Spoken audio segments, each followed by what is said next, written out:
Եթե առաջիկա կիրակի օրը լինեն խորհրդարանական ընտրություններ, որ կուսակցության կամ դաշինքի օգտին կքվեարկեիք։ 11.5% նշել է քաղաքացիական պայմանագիր կուսակցությանը, այստեղ մի փոքր նվազում ունենք, կարծեմ 0.3%, եթե ճիշտ եմ հիշում։ Հայաստան դաշինք Ռոբերտ Քոչարյան 8%, դեռ բավական մեծ աճ է գրանցվել, մոտ 2 կամ 3% աճ է գրանցվել։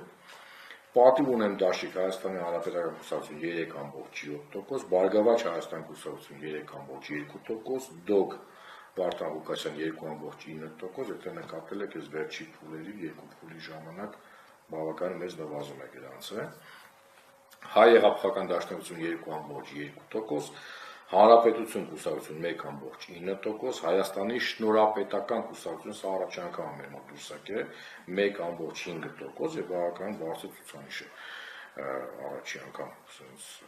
իրար գալու։ Ապրելու երկիր կուսակցություն 0.9%, Լուսավոր Հայաստան կուսակցություն 0.8%, Հայ ազգային կոնգրես կուսակցություն 0.7%, Ազգային ժողովրդական բևեռ 0.5% եւ Քրիստոնյա ժողովրդական կուսակցություն Լևոն Շիրինյան 0.3%։